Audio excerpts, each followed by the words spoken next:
మీ కెరీర్లో చాలా ఒక టఫెస్ట్ కేసుగా సత్యం రామలింగరాజు గారి కేసుని చెప్తున్నారు. ఆ కేస్ స్టడీ గురించి మాకు ఒకసారి చెప్తారా? ఫడ్జింగ్ ఆఫ్ బ్యాలెన్స్ షీట్స్ అంట.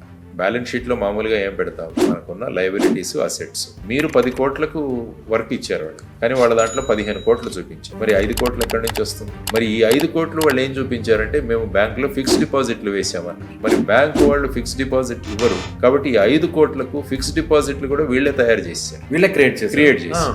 ఈ విధంగా సుమారుగా ఒక 5,000 కోట్ల రూపాయలు ఇందులో లేని మొత్తాన్ని చూపించడం జరిగింది.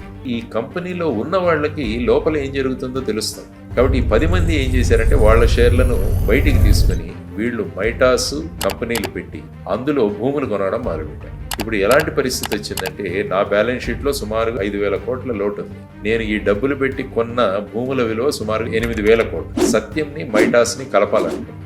ఈ మైటాసు సత్యం కలయిక అవ్వాలి. దాంతో ఆ రోజు సత్యం రామలింగరాజు గారికి ఇంకేం చేయాలో తెలియదు.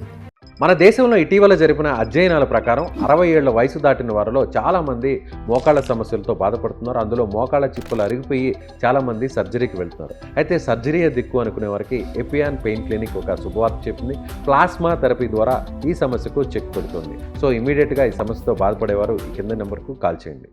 అందుకని ఆ రోజు ఐ థింక్ 9th January 2009 అనుకుంటా, ఆ రోజు ఆయన ఓపెన్గా కన్ఫెస్ చేసాడు.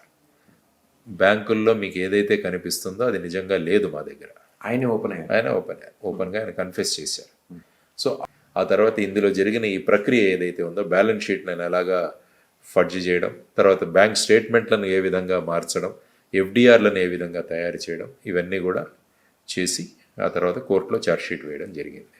సో స్పెషల్ కోర్ట్ ఏర్పాటు చేసి అందులో కూడా ట్రయల్ కూడా నడిచింది. అందులో ఫైనల్గా వాళ్ళకి శిక్ష కూడా పడింది.